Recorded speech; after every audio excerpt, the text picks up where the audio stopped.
அதாவது எலெக்ஷன்ல நிற்க வேட்புமனு தாக்கல் செய்வது எப்படி?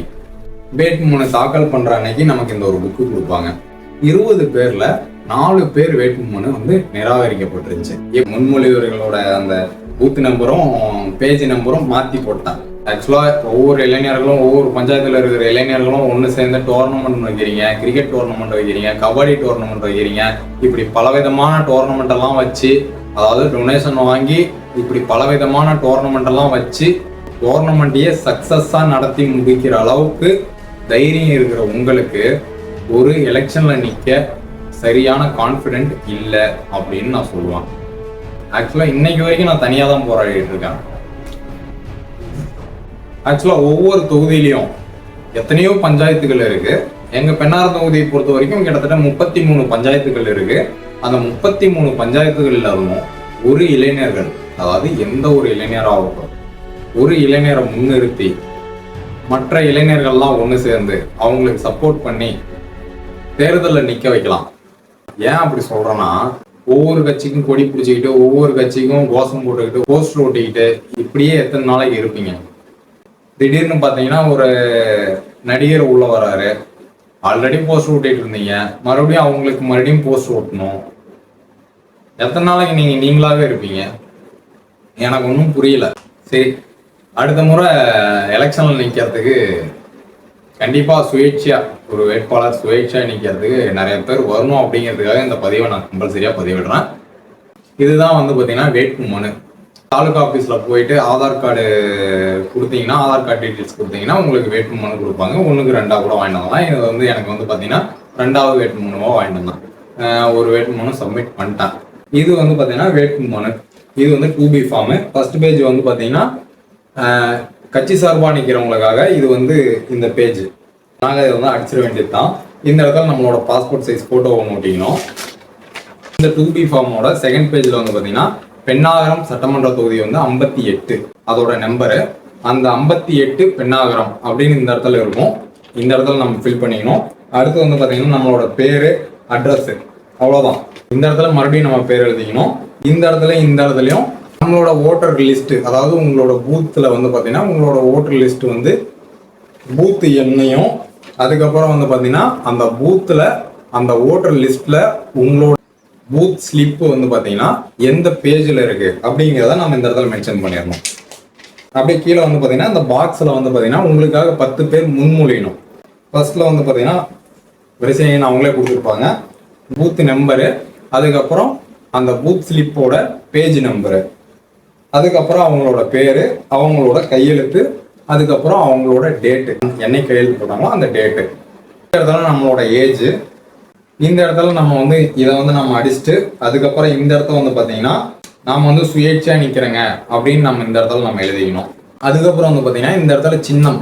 இந்த இடத்துல சின்னத்தை பொறுத்த வரைக்கும் ஃபர்ஸ்ட் நீங்க என்ன சின்னத்தை வேணும் அப்படின்னு நினைக்கிறீங்களோ அந்த சின்னத்தை ஃபர்ஸ்ட்லயும், அதுக்கப்புறம் ஆப்ஷன்ல மீதி 2 சின்னமும் நீங்க குறிப்பிடணும். ஆனா உங்களுக்கு கம்பல்சரியா எந்த சின்னம் வேணும் அப்படின்னு நினைக்கிறீங்களோ அந்த சின்னம் ஃபர்ஸ்ட்ல மென்ஷன் பண்ணணும்.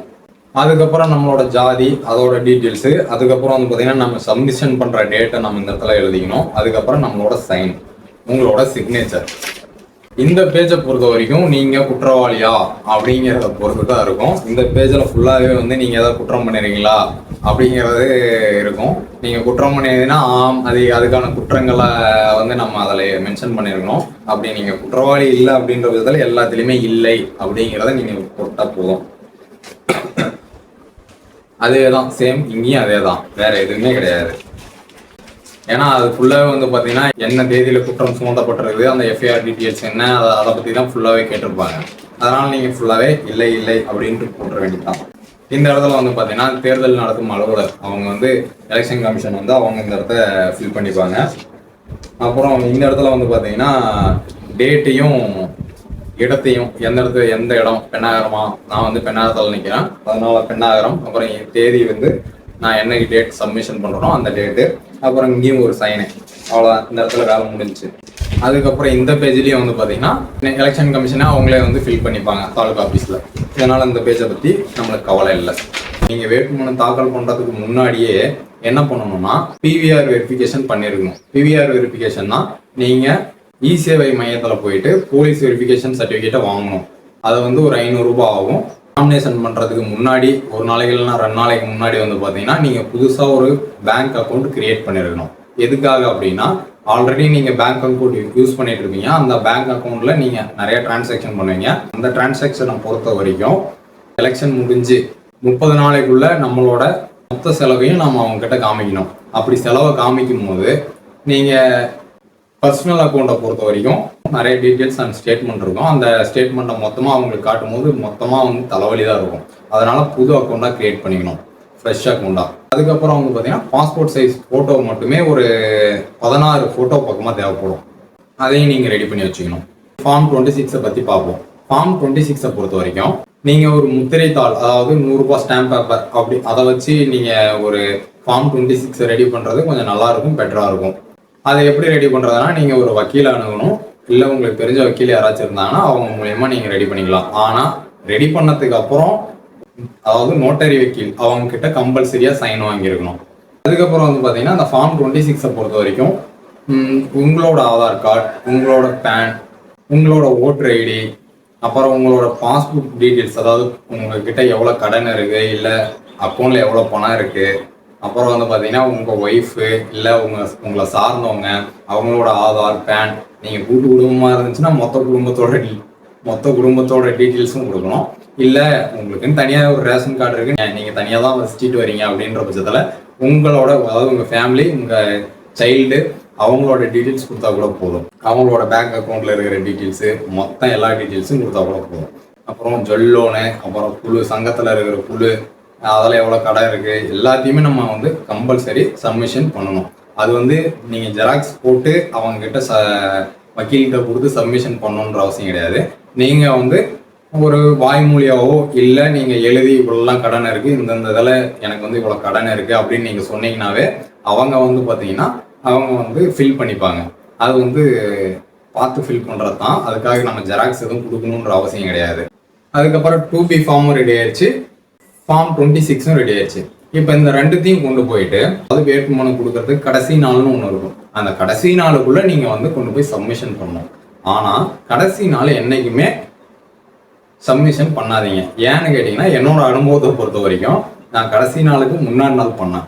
ஆக்சுவலாக இந்த வாட்டி பார்த்தீங்கன்னா 30ஆம் தேதியிலேருந்து 6ஆம் தேதி வரைக்கும் தான் சப்மிஷன் டேட்டு இருந்துச்சு. இந்த 30ஆம் தேதியிலேருந்து 6ஆம் தேதி வரைக்கும் பார்த்தீங்கன்னா இடையில வந்து பார்த்தீங்கன்னா புனித வெள்ளி, அப்புறம் வந்து பார்த்தீங்கன்னா நிறைய பண்டிகைகள் உள்ளே வந்துருச்சு. அது இல்லாத ஞாயிற்றுக்கிழமை உள்ளே வந்துருச்சு. இப்படி வந்து பார்த்தீங்கன்னா மொத்தமே ஒரு 4 நாள் பக்கமாக போயிடுச்சு. மொத்தமே இந்த முறை வந்து பார்த்தீங்கன்னா 4 நாள் தான் எலெக்ஷன் வந்து வேட்புமனு தாக்கலே பண்ண முடிகிற அளவுக்கு இருந்துச்சு. நான் வந்து கரெக்டாக சனிக்கிழமை பண்ணேன். சனிக்கிழமை நான் போய் பண்ணும்போது என் கூட சேர்ந்து ஒரு 8 பேர் பண்ணாங்க. அப்படி நான் வந்து பண்ணும்போது, நான் முதலாக பண்ணும்போது நிறைய டீட்டெயில்ஸ் வந்து பார்த்தீங்கன்னா 10 பேர் முன்மொழிவர்களோட அந்த பூத் நம்பரும் பேஜ் நம்பரும் மாற்றி போட்டேன். அப்போ வந்து பார்த்தீங்கன்னா அந்த இடத்துல மாற்றி போட்டேன். அதனால் இந்த பூத் நம்பரை பேஜ் நம்பராகவும், பேஜ் நம்பரை பூத் நம்பராகவும் எடுத்துக்கங்க அப்படின்னு ஒரு லெட்டர் எழுதி கொடுக்க சொன்னாங்க. லெட்டர் எழுதி கொடுத்து அதுக்கப்புறம் அது சால்வ் ஆச்சு. அதுக்கப்புறம் வந்து பார்த்தீங்கன்னா இன்னொன்று என்னென்னா, அஃபிடவிட் ஃபார்ம் 26ல் வந்து பார்த்தீங்கன்னா ஒரு சின்ன மைனூட் மிஸ்டேக்கெல்லாம் இருந்துச்சு. அதுக்காக மறுபடியும் ஃபஸ்ட்லேருந்து அந்த ஃபார்ம் 26 ரெடி பண்ணி எனக்கு வந்து வெற்றிவேல் அப்படின்ற ஒரு வக்கீல் வந்து எனக்காக ரெடி பண்ணி கொடுத்தாரு. முடிஞ்ச அளவுக்கு எனக்கு ரொம்ப கம்மியாக தான் பண்ணி கொடுத்தாரு. நான் என்னோட இதை சொன்னேன், மக்களுக்கு சேவையாட்டணும் அப்படின்னு சொல்லி தான் நான் வரேன், மற்றபடி எனக்கு எந்த ஒரு பின்னோக்கமும் இல்லை அப்படின்னு சொல்லியிருந்தேன். அதனால் அவர் வந்து பார்த்தீங்கன்னா அளவுக்கு எனக்கு வந்து குறைச்சி ரெடி பண்ணி கொடுத்தாரு. எல்லாத்தையுமே ரெடி பண்ணி கொடுத்தாச்சு, சப்மிஷன் பண்ணியாச்சு. அன்னைக்கு வந்து பார்த்தீங்கன்னா உங்களோட டெபாசிட் அமௌண்ட் வந்து பார்த்தீங்கன்னா 10,000. எம்எல்ஏக்கு வந்து பார்த்தீங்கன்னா மற்ற காஸ்ட்டுங்களுக்கு வந்து 10,000மும், SC ST அவங்களுக்கு வந்து 5,000மும் டெபாசிட் தொகை. இதே வந்து பார்த்தீங்கன்னா MP எலெக்ஷனை பொறுத்த வரைக்கும் மற்ற காஸ்ட்டுக்கு வந்து பார்த்தீங்கன்னா 25,000மும், SC ST அவங்களுக்கு வந்து பார்த்தீங்கன்னா 12,500 சம்திங் அப்படின்னு நினைக்கிறேன். இப்படி வந்து பார்த்தீங்கன்னா டெபாசிட் அமௌண்ட் கட்டியாச்சு. அதுக்கப்புறம் வந்து பார்த்தீங்கன்னா சின்னத்தை பொறுத்த வரைக்கும் எனக்கு வந்து பார்த்தீங்கன்னா 9ஆம் தேதி நீங்கள் வந்துடணும், சின்னம் உங்களுக்கு அலாட் ஆகிடும். அன்றைக்கி வந்து உங்கள் சின்னத்தை வாங்கிட்டு போயிருங்க, மற்ற டீட்டெயில்ஸ்லாம் வாங்கிட்டு போயிருங்கன்னாங்க. அதுக்கப்புறம் வந்து பார்த்தீங்கன்னா 7ஆம் தேதி வேட்புமனு பரிசீலனைக்கு போயிருந்தேன். 7ஆம் தேதியை பொறுத்த வரைக்கும் 6ஆம் தேதி வேட்புமனு கடைசி நாள் பண்ணாங்க பார்த்தீங்களா, அந்த கடைசி நாள் வேட்புமனு கிட்டத்தட்ட ஒரு 20 பேர் பக்கமாக பண்ணாங்க. அந்த 20 பேரோட வேட்புமனுவை பொறுத்த வரைக்கும் 20 பேர்ல 4 பேர் வேட்புமனு வந்து நிராகரிக்கப்பட்டிருந்துச்சு. எப்படின்னு கேட்டீங்கன்னா, இந்த இடத்துல வந்து பார்த்தீங்கன்னா சைன் சரியா போடல. அதாவது முன்மொழியவர் உங்களோட பேஜ் நம்பர் பூத் நம்பர் அப்புறம் அவங்களோட பேர் எல்லாமே போட்டாச்சு, அவங்களோட சிக்னேச்சர் இல்லை. அதனால ஒரு 4 பேருக்கு வந்து பார்த்தீங்கன்னா ரிஜெக்ட் ஆயிடுச்சு. இந்த மாதிரி சின்ன சின்ன டீட்டெயில்ஸ் இருக்கிற வேட்புமனுலாம் ரிஜெக்ட் ஆயிடுச்சு. சுயேட்சையாக தான் நிற்க வந்தவங்க. அவங்க எலெக்ஷன் கமிஷன் வந்து என்ன காரணம் சொன்னாங்கன்னா, மொத்தமாக வந்ததுனால எங்களுக்கு வந்து இன்ஸ்ட்ரக்ஷன் கொடுக்க முடியல அப்படின்னு ஒரே வார்த்தையாக முடிச்சிட்டாங்க. சரி ரைட்டு, அது அவங்களுக்கும் ஏன்னா எவ்வளோ அங்கேயும் எவ்வளோ ப்ராசஸ் இருக்குது அப்படிங்கிறது வந்து இருக்குது. ஏன்னா நானே அன்னைக்கு போயிட்டு கிட்டத்தட்ட 11 மணிக்கு போனேன். இது எல்லாத்தையுமே நான் கரெக்ஷன் பண்ணி கொடுக்கறதுக்கே வந்து பார்த்தீங்கன்னா எனக்கு 4 மணி ஆயிடுச்சு. ஃபர்ஸ்ட் ஆள் தான் போனேன் நான். வேட்புமனு தாக்கல் பண்ணுற அன்னைக்கு நமக்கு இந்த ஒரு புக்கு கொடுப்பாங்க. இந்த புக்கு எதுக்காகனா, நம்மளோட வரவு செலவுகளை எழுதி வைக்கணும். யார் டொனேஷன் பண்ணாலும் எழுதணும், நம்ம என்ன செலவு பண்ணாலும் அதை வந்து இதில் எழுதணும். அதுக்காக இது கிட்டத்தட்ட இந்த புக்குக்காக நம்ம 3 நாளைக்கு வந்து பார்த்தீங்கன்னா அங்கே தாலுகா ஆஃபீஸ் போக வேண்டியது இருக்கும். எதுக்காகனா 11ஆம் தேதியும் மறுபடியும் 16ஆம் தேதி மறுபடியும் 20ஆம் தேதி இந்த மாதிரி 3 நாளைக்கு வந்து பார்த்தீங்கன்னா இடையில வர சொல்லியிருக்காங்க. இது எதுக்காகனா 3 நாளைக்கு போயிட்டு நம்ம கணக்கு காட்டணும். மற்றவங்களாம் எப்படி காட்டுறாங்கன்னு வச்சுக்கோங்களேன். மற்றவங்களை பொறுத்த வரைக்கும் நமக்கு அந்த சின்ன அலாட் பண்ணதுக்கு அப்புறம் பூத் ஏஜென்ட் அப்படின்னு நம்ம பூத் ஏஜென்ட் ஒரு ஆள் போட்டுக்கலாம். அவங்களும் இப்போ நம்ம போக முடியலன்னா அந்த பூத் ஏஜென்ட் போயிட்டு நம்ம அந்த கணக்கு வழக்கை வந்து அவங்க காட்டிக்கலாம். எல்லா கட்சிகளும் அப்படிதான் வந்து பூத் ஏஜென்ட் யூஸ் பண்ணி அவங்க கணக்கு வழக்கு காட்டிப்பாங்க. அவங்களே வேட்பாளரே போயிட்டு டைரக்டா வந்து போயிட்டு கணக்கு வழக்கு காட்ட மாட்டாங்க. பேங்க் அக்கௌண்ட் புதுசாக கிரியேட் பண்ண பேங்க் அக்கௌண்ட் இது. நான் வந்து பல்லவன் பேங்க்லேயே கிரியேட் பண்ணிட்டேன். போஸ்ட் பேங்கை தவிர மீதி ரிசர்வ் பேங்க் கீழே இருக்கிற எந்த பேங்க்ல வேணாலும் நம்ம புதுசாக பேங்க் அக்கௌண்ட் கிரியேட் பண்ணிக்கலாம். அதுக்கப்புறம் நம்ம பிரச்சாரம் பண்ணி எவ்வளோ ஓட்டு வாங்குறோம் அப்படிங்கிறது தான் இருக்குது. கிட்டத்தட்ட இளைஞர்கள்லாம் சேர்ந்தா ஒரு 50 இளைஞர்கள், ஒரு பஞ்சாயத்துலேருந்து ஒரு 50 இளைஞர்கள் சேர்ந்தா கூட ஒரு தொகுதியை கைப்பற்றிடலாம். முடியாமலாம் ஒன்றும் கிடையாது. இன்னைக்கு காசுக்காகலாம் யாருமே ஓட்டு போறது கிடையாது. அதுதான் நிதர்சனமான உண்மை. உங்களுக்கு வந்து எந்த ஒரு கட்சியும் பிடிக்கல, மக்களுக்கு தொண்டு செய்யணும் அப்படின்னு நினைக்கிறன்ற பட்சத்தில் நீங்கள் கம்பல்சரியாக யார் வேணாலும் தாராளமாக நிற்கலாம். உங்களுக்கு உள்ளாட்சி தேர்தல் தான் வேணும், தலைவர் போஸ்டிங் தான் வேணும், நம்பர் போஸ்டிங் தான் வேணும் அப்படின்லாம் நினைக்காதீங்க. நம்ம வந்து எம்பியாவே ஆகலாம். இவங்க தான் எம்பி ஆகணுன்ற அவசியம்லாம் கிடையாது. உங்களுக்குள்ள இளைஞர்களுக்கு இருக்கிற சிந்தனை வந்து மற்றவங்களுக்கு கிடையாது. அதுதான் உண்மை. ஏன்னு கேட்டிங்கன்னா, இன்னைக்கு உங்களுக்கு வந்து இதெல்லாம் செய்யலாம் அதெல்லாம் செய்யலாம் அப்படின்ற ஒரு ஆசை இருக்கும், நிறைய எண்ணம் இருக்கும். அந்த எண்ணத்தை வந்து இப்போ நீங்கள் செயலாக்க முடியலன்னா அதுக்கப்புறம் வயசானதுக்கு அப்புறம் செஞ்சா என்ன செய்யலைன்னா என்ன